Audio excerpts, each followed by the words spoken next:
বাইরে টিপটিপ বৃষ্টি পড়ছিল, চারদিকে কুয়াশায় ঢাকা। ঘরের ভেতরে নিস্তব্ধতা, শুধু ঘড়ির টিকটিক শব্দ। আয়েশা একা বাসায়। তার মা বাবা গেছে পাশের গ্রামে, রাতে ফিরবে না।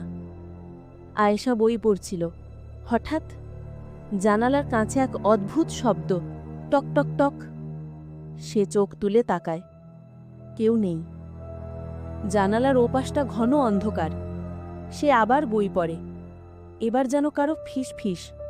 আয়েশা। আয়েশা চমকে ওঠে, কেউ কি ডাকলো? দরজা খোলা ছিল, হালকা বাতাসে দুলছে। জানালায় আবার টক টক টক, এবার একটু জোরে। সে উঠে গিয়ে পর্দা সরায়। হঠাৎ একটা সাদা মুখ, লাল চোখ। আয়েশা চিৎকার করে পিছিয়ে পড়ে, কিন্তু কিছু নেই জানালায়। সে দৌড়ে দরজা বন্ধ করে দেয়। জানালার পাশে তখন এক চিলতে হাতের ছাপ, সাদা, হাড় বেরিয়ে থাকা আঙুলের ছাপ। আয়েশা কাঁপতে কাঁপতে ফোন হাতে নেয়। ফোন ডেড, চার্জ নেই। তখন ঘড়ির কাঁটা একটাই বাজে। হঠাৎ রান্নাঘর থেকে শব্দ, থালা বাসন ভাঙছে যেন।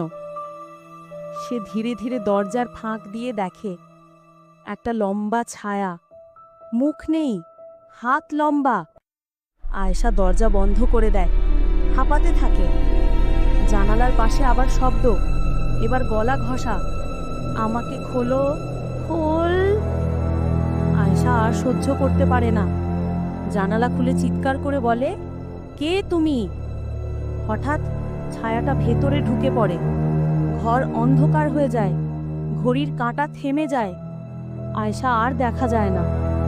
পরদিন পুলিশ আসে, ঘর ফাঁকা, জানালায় একটা হাতের ছাপ। আয়েশার চোখ মুখ সহ ছবি মুছে গেছে, শুধু দেয়ালে লেখা, তুমি দেখেছো, তাই তুমিও আসবে।